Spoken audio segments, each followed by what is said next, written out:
Hello friends, in today's episode we look into the basic principles and components of indoor gardening.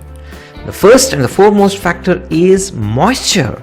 The moisture of the plant is related to hydration of the soil, which is achieved by simply watering the plant. Here you must take care not to commit the mistake of overwatering or even underwatering. Always use the finger dip method to check moisture before watering. Then watering a plant by the calendar method is not recommended. The watering requirement varies from plant to plant. Like for instance, succulents or xerophytes require very less frequent watering, like once in a week.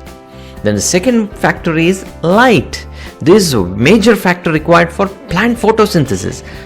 This can be achieved by two methods: natural sunlight and grow lights. Natural sunlight, like placing your plants in your balcony or near a window or under indirect bright light in a bright spot in your home. Then grow lights. This is obviously an artificial source of light for plant photosynthesis.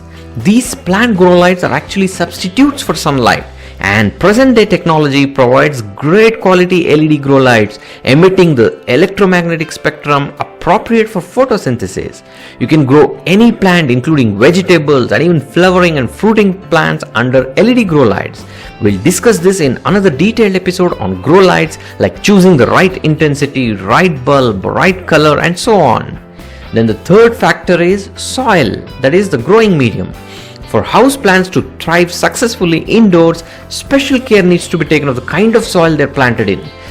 The soil used for house plants is different from the natural soil that the plants usually thrive in outdoors. We'll discuss this in detail about the indoor plant potting mix recipes in our next episode.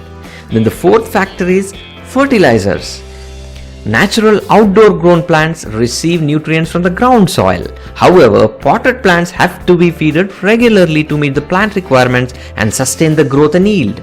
This includes the major NPK elements, that is nitrogen, phosphorus and potassium, as well as the trace elements required for proper plant performance. Nitrogen provides the plant with its green and leafy growth, phosphorus is essential for flowering and fruiting of the plants, and potassium is essential for stronger roots and increased nutrient uptake. We always prefer organic fertilizers like vermicompost, decomposed cow dung or horse dung, bone meal, neem cake powder and stuff like that for our indoor as well as outdoor gardening. We always say no to chemicals.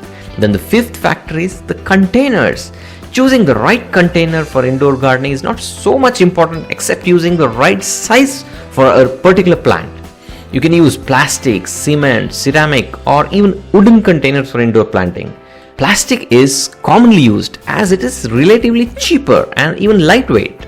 Make sure you have drainage holes in the container, and also you cover the holes with a mesh at the bottom, and also use a plate under the container. Then other factors like humidity, temperature, air circulation and plant support are also important factors to take care in indoor gardening. Variations in these factors can be responsible for leaf drying, leaf drop, fungus and many other problems. So there you have it folks. Please follow this playlist titled Indoor Gardening for more topics on successfully growing indoor plants with right techniques.